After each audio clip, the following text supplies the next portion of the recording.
말씀 봉독하도록 하겠습니다. 역대상 14장 8절부터 17절. 8절입니다. 다윗이 기름 부음을 받아 온 이스라엘의 왕이 되었다 함을 블레셋 사람들이 듣고 모든 블레셋 사람들이 다윗을 찾으러 올라오매 다윗이 듣고 대항하러 나갔으나 블레셋 사람들이 이미 이르러 르바임 골짜기로 쳐들어온지라. 다윗이 하나님께 물어 이르되 내가 블레셋 사람들을 치러 올라가리이까 주께서 그들을 내 손에 넘기시겠나이까 하니 여호와께서 그에게 이르시되 올라가라 내가 그들을 내 손에 넘기리라 하신지라. 이에 무리가 바알브라심으로 올라갔더니 다윗이 거기서 그들을 치고 다윗이 이르되 하나님이 물을 쪼갰같이 내 손으로 내 대적을 흩으셨다 하므로 그곳 이름을 바알브라심이라 부르니라.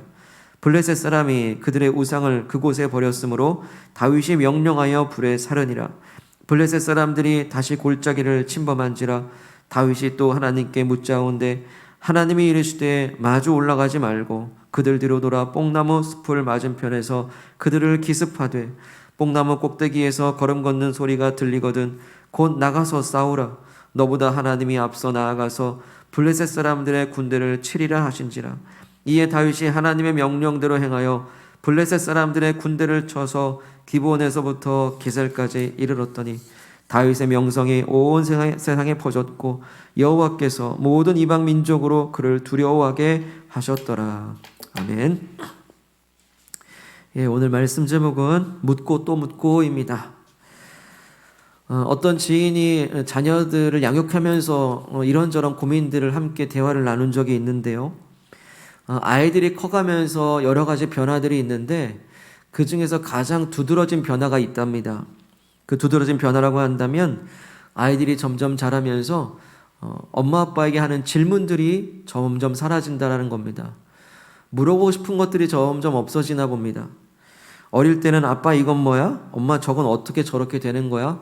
수시로 귀찮을 정도로 질문을 많이 했지 않았습니까? 근데 이제는 컸다고 질문도 줄고 말수도 줄고 그러면서 점점 거리감이 생기더라는 것이죠. 요즘 저도 초등학생 딸에게 이런저런 질문을 많이 받습니다. 질문 중에는 얼토당토 않는 것도 많고 어디서 어디까지 답을 해줘야 되나 그런 막연하게 하다가도 이제 좀 더 크면 이런 질문조차 안 하겠구나 싶어서 못내 가는 시간이 아쉬워서 되도록 충실하게 답을 해주려고는 합니다. 그러고 보면 이 질문한다라는 거, 물어본다라는 것은 상당히 관계지향적입니다. 내가 이걸 물어봤을 때 저 사람이 또 상대방이 충분히 대답을 해줄 만한 신뢰관계에 있기 때문에 물어보는 것이죠. 또 질문은 그만큼 상대방에 대한 관심의 표현이기도 합니다. 관심이 있으니까 질문도 하고 물어보기도 하는 것이죠. 그런데 서로 질문들이 점점 줄어든다는 것은 그만큼 관계의 끈도 느슨해지고 있는 또 하나의 표시가 아니겠습니까? 이 질문한다는 것, 그런 면에서 우리가 성경에서 보게 되는 이 다윗이라는 사람은 하나님께 수시로 질문했던 사람입니다. 그만큼 다윗은 하나님을 의지했죠. 하나님께 의탁했습니다. 전능하신 하나님께 도움을 구했습니다. 늘 하나님께 물어보는 사람 바로 다윗입니다. 오늘 말씀의 상황을 보게 되면 이제 다윗이 얼마나 하나님께 물어보는 사람이었는 것을 단적으로 보여줍니다. 이제 다윗이 기름 부음을 받고 이스라엘의 왕이 되었습니다.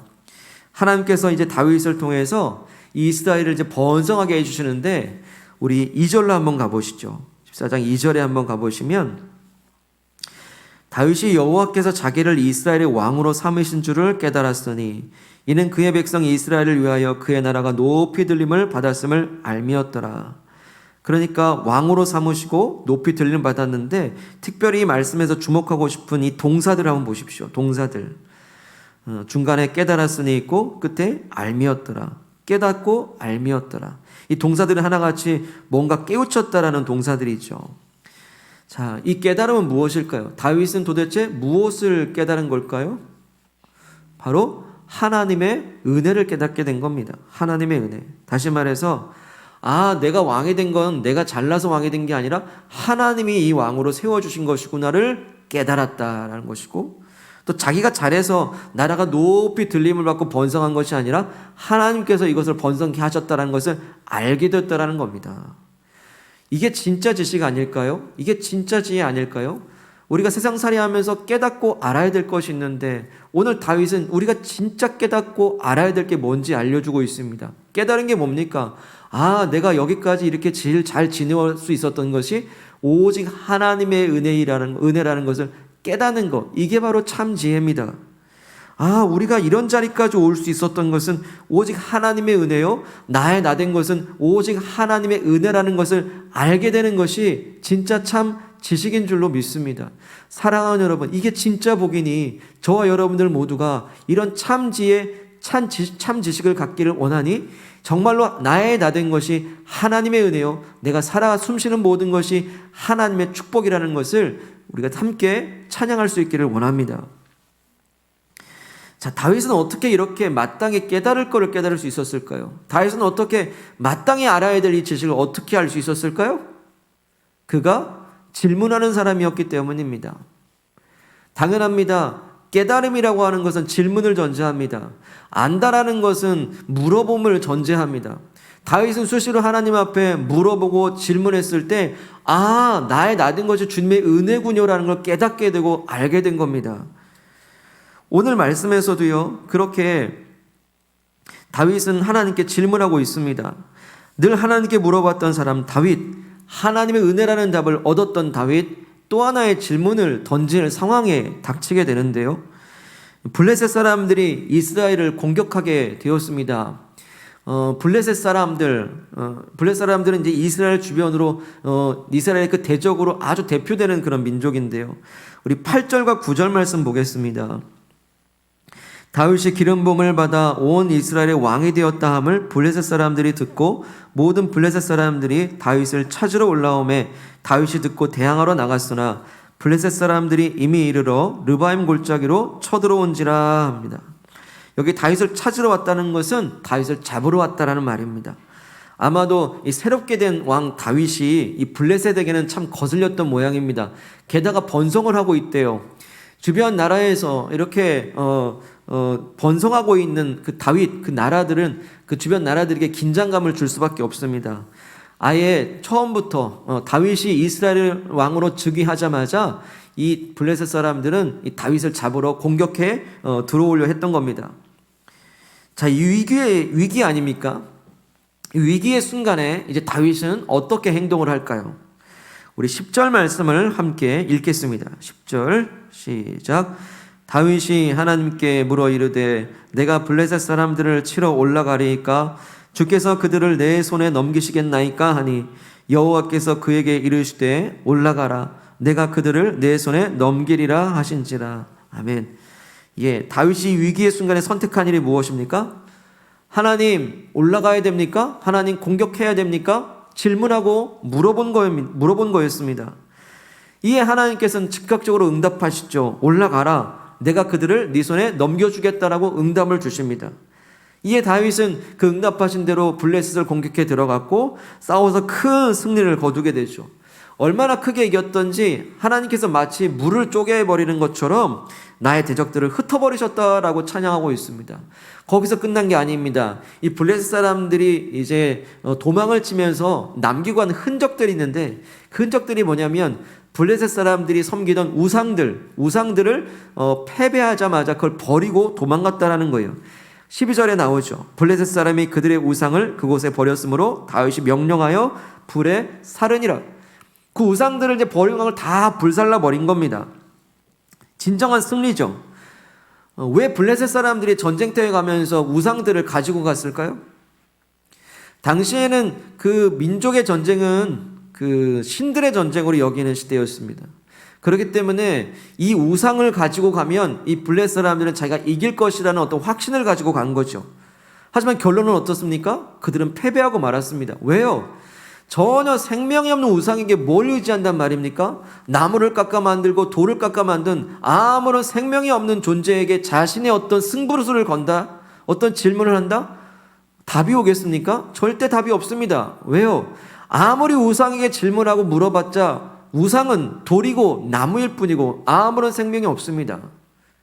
그런데 반면에 승리하게 된 다윗은 누구에게 물어봤습니까? 나무요 돌이 아닌 살아 역사하시는 생명이신 하나님께 물어봤다는 사실입니다. 그 하나님은요, 살아계시기 때문에 내가 물어보면 답을 주실 수 있는 분이고, 내가 적진으로 나갈 때 먼저 앞서 그 대적들을 먼저 치실 수 있는 능력의 하나님, 전능하신 살아계신 하나님이신 줄로 믿습니다. 그렇습니다. 이기게 하신 것은 무엇입니까? 하나님이 살아계신 것이요, 그 살아계신 하나님께 다윗은 질문했다라는 거예요. 물어봤다라는 겁니다. 어떻게 할까요?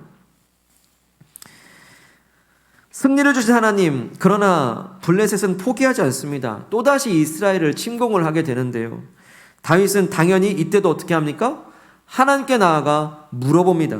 14절 말씀 읽겠습니다. 14장 14절 시작.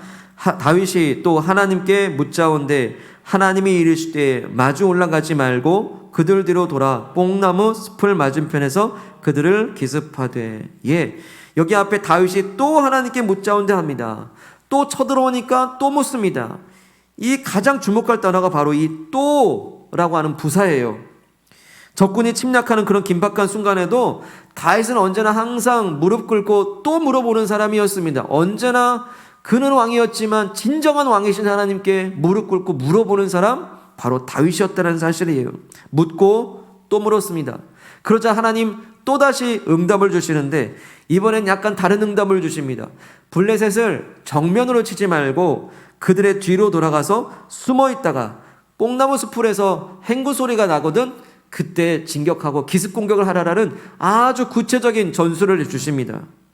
그 말씀대로 다윗은 이 뽕나무밭 위에서 행군 소리가 나게 될 때까지 기다렸다가 기습하게 되었고 큰 승리를 거두게 된 것입니다. 이후로 다윗이란 이름만 들어도 온 지역의 나라 사람들이 벌벌 떠는 정도로 놀라운 명성을 얻게 되었다라고 증거하고 있습니다. 자, 이렇게 물어보는 일들에 응답하시고 응답하신 대로 순종해서 이긴 다윗. 그런데 이걸 한번 바꿔 생각해 보죠. 한번 반대로 한번 상상해 보길 원합니다. 만약에 그 위기의 순간에 다윗이 물어보지 않았다면 어땠을까요? 그 위기의 순간에 정말로 블레셋이 코앞에 닥치고 적군이 지금 코앞에 있는데 뭐 물어볼 새가 어디 있습니까? 당연히 가서 싸우는 거지 하면서 하나님께 물어보는 시간이 없이 전쟁터로 나갔다면 어떻게 됐을까요? 과연 이겼을까요? 예, 이겼을 수 있습니다. 하지만 묻지 않고 승리한 것은 무엇일까요? 묻지 않고 승리한 것은 하나님이 없는 승리입니다. 하나님과 상관이 없는 승리입니다. 헛된 승리라는 것이죠. 우리는 기억해야 됩니다. 하나님 없이 이긴 승리는 매우 위험합니다.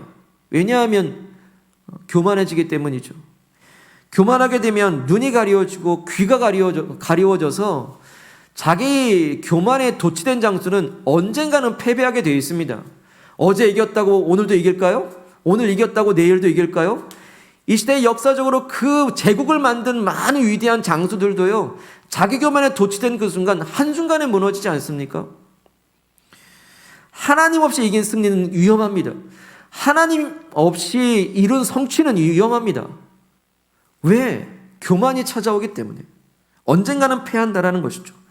그런 인물이 성경에 나옵니다. 다윗과 대조되는 인물. 누굽니까? 바로 사울왕이 그랬습니다. 사울왕은요, 하나님으로부터 버림받게 됐습니다. 그 결정적인 이유, 하나님으로부터 버림받게 된 결정적인 이유를 성경은 아주 명확하게 제시하고 있습니다. 여러분 10장으로 한번 가보시죠. 역대상 10장 13절과 14절을 찾아보겠습니다. 조금만 앞으로 넘기셔서 역대상 10장 13절 14절까지 한 목소리 읽겠습니다. 시작. 사울이 죽은 것은 여호와께 범죄하였기 때문이라. 그가 여호와의 말씀을 지키지 아니하고 또 신접한 자에게 가르치기를 청하고 여호와께 묻지 아니하였으므로 여호와께서 그를 죽이시고 그 나라를 이새의 아들 다윗에게 넘겨주셨더라. 아멘. 여기 13절 끝에 보시면 사울왕은 누구에게? 신접한 자에게, 그러니까 무당에게 가르침을 받습니다. 반면에 14절 여호와께는 묻지 않았다는 겁니다. 하나님께 물어보지 않는 것도 죄인데 오히려 무당, 신접한 사람에게 물어보는 왕을 어찌 하나님이 가만두시겠습니까? 당장 내치시죠. 그리고 다윗 세우죠. 하나님께 물어보는 사람을 세우죠. 다윗 이후로요, 이제 이스라엘의 왕들이 계속 세워지는데요. 여러분 한번 열왕기상하 역대상하 계속 읽어보십시오. 그 많은 이스라엘의 수많은 왕들이 왜 여호와 보시기에 악하게 되었을까요? 왜 타락하게 되었을까요? 그들은 하나님께 질문하지 않았어요. 그들은 하나님께 무릎 꿇지 않고 물어보지 않았습니다. 물어보지 않는 왕은 타락하게 됩니다. 물어보지 않는 목회자는 타락하게 됩니다. 물어보지 않는 그리스도인들은 껍데기가 됩니다. 왜? 그만큼 하나님을 의지하지 않았다는 것이고 하나님에 대한 관심이 사라졌단 말이기 때문입니다. 결국 이스라엘은 사울왕이 버림같이 하나님의 징계를 받아서 흩어지고 마는 거 아니겠습니까? 오늘 성경은 분명히 말씀하십니다. 사울왕이 죽은 것은 그가 하나님께 물어보지 않았기 때문이다. 분명히 말씀하십니다. 다윗왕이 번성한 것은 그가 수시로 하나님께 묻고 또 물었기 때문이다라고 성경은 분명히 말씀하십니다. 사랑하는 여러분, 신앙생활은 간단해요. 신앙생활은 단순합니다. 하나님께 늘 수시로 물어보는 게 진짜 신앙생활임을 믿으시길 바랍니다. 반대로 하나님께 묻지 않는 생활은 신앙생활이 아니에요. 종교생활일 뿐이지. 우리는 하나님께 물어보는 진정한 신앙생활이 되시기를 소망합니다. 우리가 언제나 무슨 일이든지 급하든지 여유가 있든지 모든 매사에 하나님께 질문하고 물어보고 의지하고 의탁하는 진정한 신앙생활하는 제가 되고 우리가 될 수 있기를 소망합니다. 알겠습니다. 하나님께 물어보란 말이죠. 하나님께 물어보라는 거 이제 다 이해했습니다. 근데 여기서 우리가 생각할 점이 있습니다. 물어본다는 건 무엇이 있어야 됩니까? 응답이 있어야 되는 거죠. 질문했다고 한다면 답이 와야 되는 거잖아요. 과연 어떻게 하면 하나님의 응답을 들을 수 있습니까? 질문해야 돼요. 근데 질문하고 나면 어떻게 응답을 들을 수 있을까요? 어떻게 다윗은 그렇게 질문하고 물어보는 것마다 하나님으로부터 그렇게 선명한 대답들을 들을 수 있었을까요? 우리도 하나님 앞에 무엇인가 여쭈게 될 때 어떻게 하나님의 응답을 들을 수 있습니까? 여기서 먼저 전제할 게 있습니다. 우리가 물어보는 것마다 하나님이 다 응답하셔야 된다. 이것은 내려놓길 바랍니다. 모든 대답은 하나님의 주권 안에 있습니다. 하나님께서 대답하실 것이 있고 지연시킬 것이 있고 그리고 거부하실 대답도 하나님의 주권 안에 있음을 우리는 인정하고 믿습니다. 왜냐하면 우리도 부모로서 우리 자녀들의 질문마다 다 대답하는 게 아니거든요. 가장 적절한 질문을 자녀들에게 주는 것처럼 하나님의 자녀된 우리들이 하나님께 물어보는 모든 일들에 하나님은 가장 선한 응답을 주실 것을 믿습니다. 그럼에도 불구하고 다윗이 하나님의 음성을 그렇게 선명하게 들을 수 있었던 것, 이 전쟁에서 순간 전술을 잘못 쓰면 즉각적인 죽음이 올 수밖에 없는 이 위기의 순간에 내가 혹시 잘못 들었나? 그렇게 생각할 수도 있지 않습니까? 그런데 그 중요한 순간에 하나님의 음성을 명확하게 듣고 언제는 나가고 언제는 기다리는 그런 음성을 어떻게 들을 수 있었을까? 우리는 하나님의 응답을 듣는 다윗의 자세와 태도는 본받아야 됩니다. 다윗의 태도는 어땠을까요? 하나님의 응답을 기다리는 그 다윗의 자세는 어떤 자세였습니까? 두 가지로 요약할 수 있습니다. 첫째는 다윗은 자신의 경험을 의지하지 않았다라는 것이고, 두 번째는 자기가 이미 결정한 상태에서 하나님의 응답을 기다리지 않았다라는 거예요. 첫 번째, 자기 경험 의지하지 않았고, 두 번째, 이미 결정한 상태로 주의 음성을 들으려 하지 않았다는 겁니다. 첫 번째, 먼저 우리는 내 경험을 의지하지 않을 때 하나님의 응답을 선명하게 들을 수 있습니다. 다윗은 진정한 경험자입니다. 전쟁에 능한 사람이죠. 이미 소년 시절부터 그 골리앗 장수를 별다른 무기 없이 그냥 물맷돌로 물리친 사람 아닙니까? 이겨본 경험이 있는 거예요. 그렇게 돌아오는 다윗을 향해서 사울왕은 수천 명을 죽였는데 다윗은 수만 명을 죽였도다 사람들이 칭송하고 있는, 다윗은 이겨본 경험이 있는 사람입니다. 용사입니다. 용맹한 장수입니다. 게다가 이 역대상 11장과 12장 앞장에 보게 되면요, 다윗 왕이 즉위하게 되면서 다윗을 돕는 용사들이 이제 열전처럼 쭉 나오는데요, 그 용맹한 장수들이 무려 30만 명이 넘었습니다.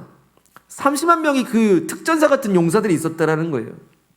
그런데 그런 막강한 전력과 경험을 가지고 있는 사람이 블레셋이 쳐들어왔다고 해서 하나님께 막상 물어볼 이유가 딱히 있습니까? 그냥 해왔던 대로 하면 돼요. 그가 경험했던 대로 그냥 블레스를 치러 나가도 되는 일입니다.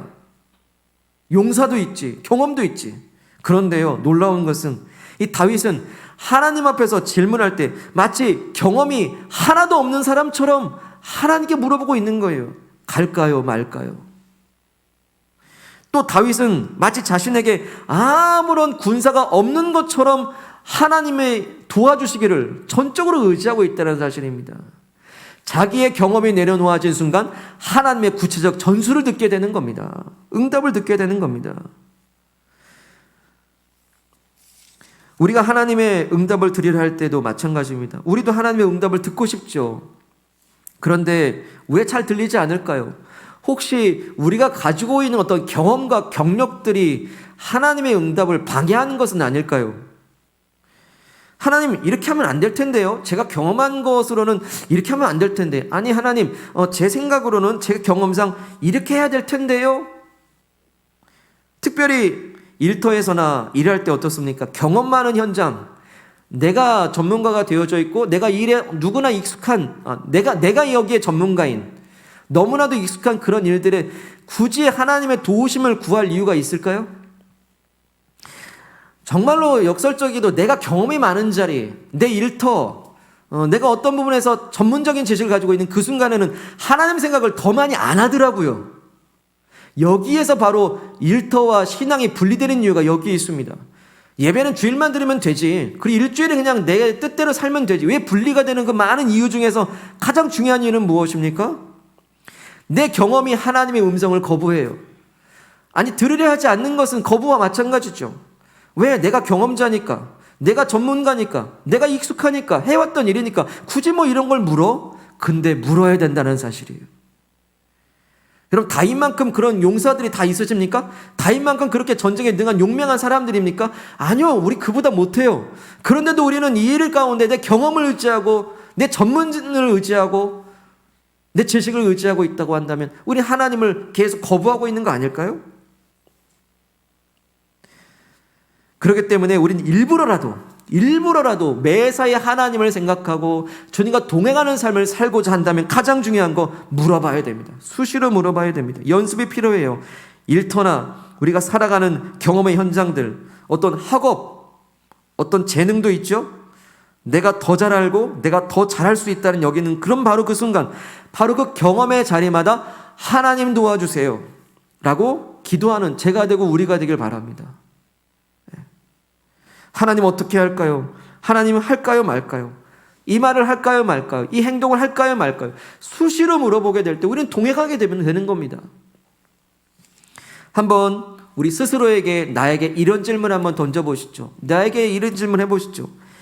이 업무에 있어서, 이 일에 있어서 내가 전문가입니까? 하나님이 전문가입니까? 이 재능에 있어서 내가 전문가입니까? 하나님이 전문가입니까? 그러나 우리는 나의 일보다 나의 일을 창조하신 하나님께 물어봐야 될 줄 믿습니다. 우리는 나의 재능보다 나에게 재능을 주신 하나님 아버지를 전적으로 의지해야 되는 것입니다. 베드로 누굽니까? 어부죠. 베드로의 직업은 어부입니다. 예수님의 직업은 무엇입니까? 목수입니다.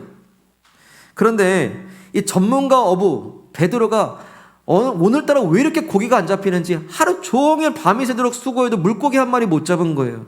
그런데 어디서 목수이신 예수님이 오시더니 깊은 데로 가서 그물을 던져보라고 하시는 겁니다.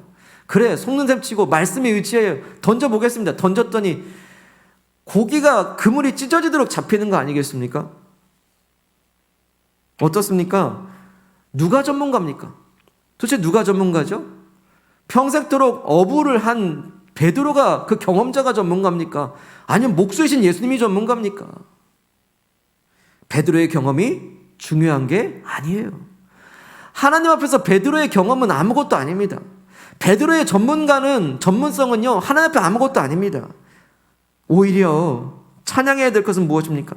베드로에게 어부라고 하는 직업을 주시고 그물을 주신, 그 손에 그물을 쥐어주시고 거두게 하시는 진짜 전문가이신 하나님을 찬양하고 믿고 의지해야 될 줄 믿습니다. 나에게 오늘 내가 일할 수 있는 일터를 주시고 직업을 주시고 그 일을 하게 하시는 진짜 전문가이신 하나님께 그 새삼스러운 질문을 한번 던져보시기 바랍니다. 이 익숙한 업무와 내가 전문가인 그 일들 앞에서 하나님 도와달라고, 마치 군사가 없는 것처럼, 마치 아무런 경험이 없는 것처럼 한번 물어보시기 바랍니다. 하나님의 기이한 응답이 오실 것이고 놀라운 하나님에 대한 경험이 있을 것입니다. 내게 재능을 주시고 그 재능을 하게 하시는 진짜 전문가이신 하나님을 의지하게 될 때 그 재능은 하나님의 영광을 위해 쓰임받게 될 것입니다. 이렇게 내 경험이 내려놓아지게 될 때 우린 주의 음성을 선명하게 듣습니다. 또 하나, 우리 주님의 음성을 선명하게 듣는 두 번째 방법은 내가 이미 결정해놓고 들어서는 안 됩니다. 듣고자 한다면 이미 결정해놓고 들으면 안 된다는 것이죠. 우리가 하나님께 물을 때에 이미 내가 결정하는 상태에서 하나님 내가 이렇게 결정했으니 동의해달라, 이런 기도는 안 됩니다. 블레셋이 쳐들어왔을 때 다윗이 가서 블레셋을 공격하고 치는 것은 당연한 일이죠. 그런데도 다윗은 그 당연한 일을 결정하지 않습니다. 결정하지 않아요. 그리고 하나님께 공격할까요를 물어봅니다. 만약 나는 공격하려고 하는데 하나님께서 공격하지 말라고 하실 수도 있잖아요. 나는 이미 공격 결정을 했는데 하나님은 공격하지 말라고 하실 수 있잖아요. 그런데 그 일이 실제로 일어나더라는 것이죠. 두 번째 질문이었습니다.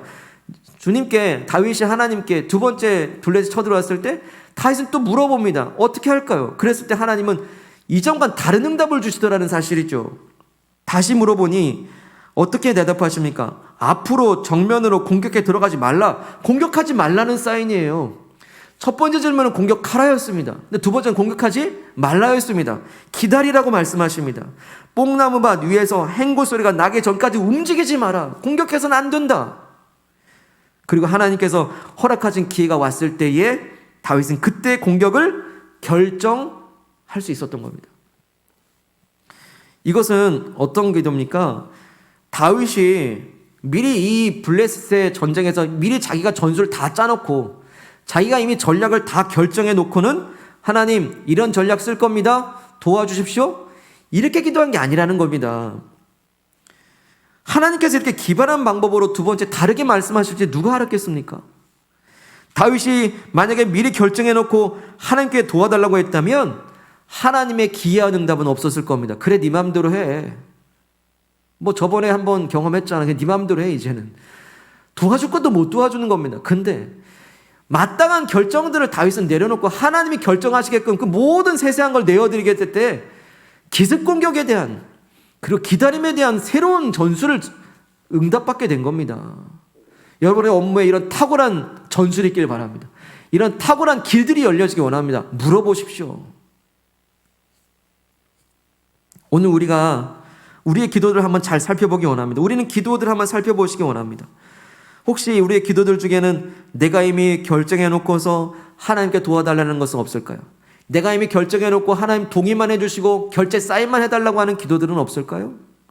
하나님 이 진로를 결정했으니 인도해 주세요. 하나님 이 학교를 결정했으니 열어주세요. 하나님 이 사람을 배우자로 결정했으니 인도해 주세요. 하나님 이 계약을 하기로 결정했으니 열어주세요. 하지만 이미 결정된 마음은요, 당연히 하나님의 음성을 제대로 듣지 못합니다. 마치 라디오 주파수가 채널이 잘 안 돼서 잡음이 나듯이 이미 결정된 마음은 기울어진 마음이에요. 저도 상담을 해보게 되면요, 많은 분들이 이미 결정해 놓고 와서 저에게 상담을 하실 때가 있습니다. 그러면 저는 무엇라고 대답해 줄 수 있죠? 만약에 그 결정하신 것이 진리에서 어긋나고 성경에서 위배되며 목회자의 양심의 상 그것은 안 된다라고 하게 될 때 아무리 조언을 한들 그것은 그분에게 동의가 될 수 있을까요? 이미 기울어진 마음, 이미 결정된 마음은 그 조언을 듣기보다는 내가 동의를 구하려 오는 겁니다. 그런데 제가 무슨 말을 해줄 수 있을까요? 마찬가지입니다. 사랑관계도 마찬가지인데 하나님 앞에 이미 이렇게 내가 결정해놓고 주 앞에 구한다고 할 때 하나님이 아무리 음성을 들으려도 내 귀가 막혀있는데 무엇을 듣겠습니까? 안 되죠. 그렇기 때문에 중요한 것은 이미 결정된 마음을 내려놓아야 됩니다. 그걸 평정심이라고 하는 것이죠. 내 평정심을 시험할 수 있는 가장 좋은 기도는 무엇입니까? 하나님 그렇게 해주세요. 하지만 그렇게 하지 않아도 감사해요. 이 기도가 나올 때 평정심을 찾게 됩니다. 내가 그걸 정말 원해요. 하지만 그렇게 하지 않아도 감사합니다의 기도가 나오게 되는 그 순간에 평정심을 찾게 되는데, 놀라운 것은 그 평정심의 상태일 때 대답이 들어와요. 하나님의 응답이 옵니다. 선명하게 들어옵니다. 근데 더 놀라운 것은 하나님은 내가 그렇게 원했던 것을 빼앗는 분이 아니더라고요. 내가 그걸 하나님께 맡겼더니 하나님 그것도 주시고 더 좋은 것을 주신 하나님이신 줄 믿습니다. 제 경험이기도 하고 성경의 증거입니다. 이미 결정된 응답, 내가 이미 그 결정해 놓고 하나님의 동의나 도우심을 구한다고 한다면 우리는 계속 잡음이 들릴 수밖에 없어요. 사랑하는 여러분, 라디오 주파수를 잘 맞추듯이 내가 이미 결정해 놓은 잡음들을 주님 앞에 맡기고 내려놓게 될 때 하나님의 새로운 기발한 응답, 새로운 놀라운 아이디어, 새로운 길들, 새로운 승리의 길이 우리와 함께 하시고 응답하실 것을 믿습니다. 오늘 말씀을 통해서 하나님 우리에게 말씀하십니다. 하나님께 매사에 묻고 또 묻는 진짜 신앙생활 하라고 우리에게 말씀하십니다. 질문은 무엇입니까? 관계입니다. 하나님을 내가 얼마나 신뢰하고 있는가의 척도, 나는 얼마나 하나님께 어떻게 해야 됩니까? 물어보고 하나님을 얼마나 더 의지하고 의탁하고 있는가의 그 척도, 바로 물어보는 삶입니다. 하나님께 묻고 또 물었던 사람 다윗처럼 우리도 하나님께 매사에 묻고 모든 일에 물으며 하나님의 그 지혜를 구하시기를 소망합니다. 깨닫게 될 겁니다. 알게 될 겁니다. 나에 된 것이 하나님의 은혜라는 것을, 진짜 참 지식을 알게 될 겁니다. 이제 주님의 응답을 더욱 선명하게 들으실 때에 첫 번째 무엇이었습니까? 마치 내가 아무 경험이 없는 사람처럼 그 경험과 익숙한 그 자리에서 내 경험을 내려놓고 하나님께 물어볼 수 있기를 소망합니다. 나보다도 전문가이신 하나님께서 놀랍고 기이한 응답으로 함께 하실 줄 믿습니다. 두 번째, 또한 내가 이미 결정한 것을 하나님께 도와달라 하지 말고 하나님이 결정하신 것을 내가 도와드리는, 내가 결정한 것을 하나님께 도와달라 하지 말고 하나님이 결정하신 것을 내가 도와드리는 그 진짜 순종이 있을 때에 하나님의 그 기이한 응답과 놀라운 응답이 우리 모두에게 승리를 주시기를 주님의 이름으로 축복합니다. 아멘. 이 시간에 주신 말씀을 붙잡고서 기도하길 원합니다. 이 시간에 의지간 결정하며 나아갑시다.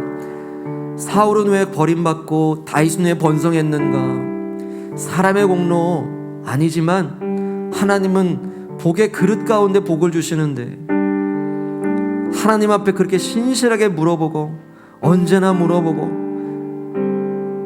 위기의 그 급박한 순간에도 무릎 꿇을 줄 알았던 이 다윗, 아니 우리는 어쩌면 평안할 때 묻지 않는 건 아닐까요? 아니 우리는 경험이 많은 그 자리에서 질문들은 사라져버린 건 아닐까요? 마치 사춘기 자녀가 더 이상 질문할 필요 없이 나는 다 안다 하며 자기 방문을 걸어 잠그고 들어가 버려 대화의 단절이 나듯이, 하나님 여기는 들어올 필요 없습니다. 하나님 내가 여기 내 업무의 영역이에요. 하나님 굳이 기도하지 않아도 내가 늘 하던 일입니다.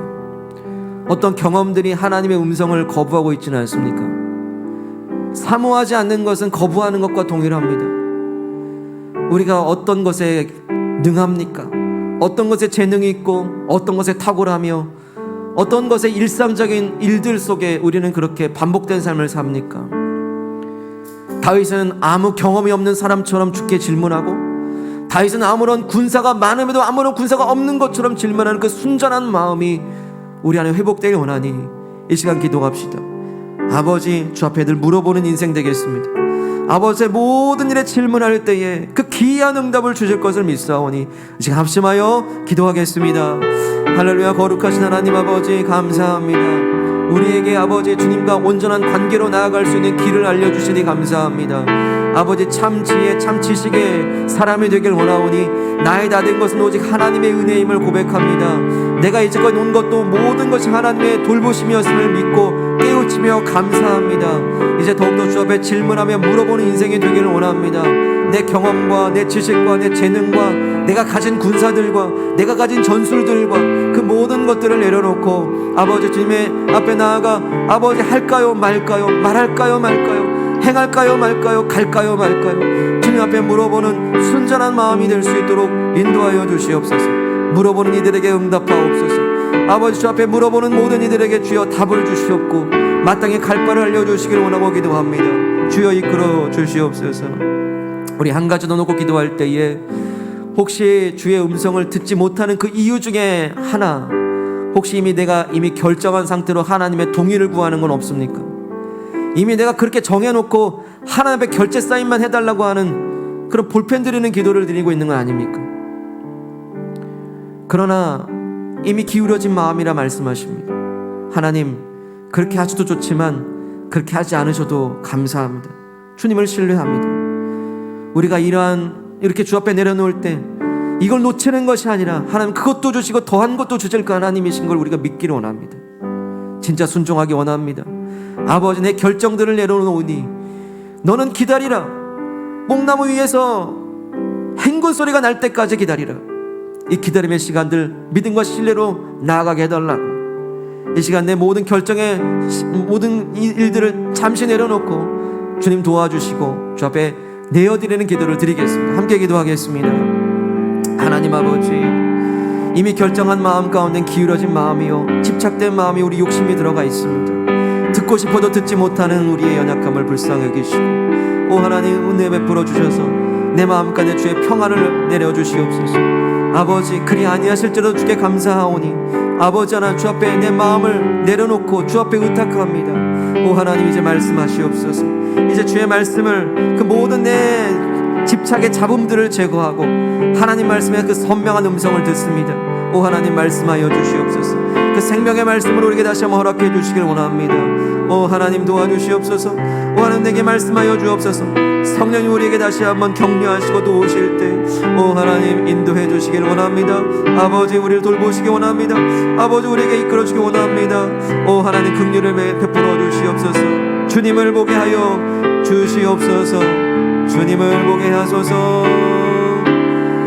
주님을 보게 하소서. 나를 붙드소서. 나를 붙드소서. 내 뜻과 내 생각, 내 뜻과 내 생각 내려놓고 주님 앞에 나 엎드려 주의 음성 기다리니 나를 부르실 때 믿음으로 걸어가리. 주님 앞에 우리 질문하며 엎드려 주님 앞에 나 엎드려 주의 음성 기다리니 나를 부르실 때 믿음으로 걸어가리. 하나님 아버지, 감사합니다. 오늘 주님 앞에 참 지혜와 참 지식의 길을 또 배우게 하시고 알게 하시니 감사합니다. 하나님, 주 앞에 늘 끊임없이 물어볼 수 있도록 도와주시옵소서. 하나님과 친밀해지게 하시고 하나님께 신뢰하게 하시고 하나님께 우리의 모든 것을 맡겨 내어드리는 그런 진정한 관계들로 나아갈 수 있게 도와주시옵소서. 아버지, 주님 앞에 늘 물어보는 진짜 신앙생활 되기를 원합니다. 아버지 하나님, 다윗처럼 주님 앞에 그 음성을 기다리는 사람이 되기를 원합니다. 주의 응답을 소망하며 기대하는 사람이 되기를 원합니다. 주님, 다윗처럼 내 모든 경험들을 내려놓고 주의 음성을 기다리게 하여 주시옵소서. 아버지, 주님이 진정한 전문가이심을 믿습니다. 내게 일터를 주시고 일할 능력을 주시고 재물 얻을 능을 주시며 자녀를 양육할 수 있는 지혜를 주시며 이 모든 일을 내가 능히 감당할 수 있는 모든 생활 속에 능력을 주신 분, 진짜 전문가이신 하나님께 의탁하고 의지합니다. 내 경험을 내려놓고 마치 군사가 없는 것처럼, 내게 아무런 전술이 없는 것처럼 주님 어떻게 할까요? 물어보는 이들에게 아버지의 기이한 응답을 허락하여 주시옵소서. 주님, 이미 내 안엔 이미 결정되고 치우친 마음들이 있습니다. 아버지, 내 마음과 내 결정에 주님이 동의해달라는 것이 아니라 주님이 결정하신 일에 내가 주님께 도움을 드리며 동역하며 순종할 수 있는 그런 믿음 되기를 원합니다. 그럴 때 주님, 이제 기다림의 시간들이 소망의 시간, 승리의 시간으로 예비한 줄 믿사오니 주님, 하나님의 놀라운 응답 가운데 주님이 이루셨다 찬양하게 하여 주시옵소서.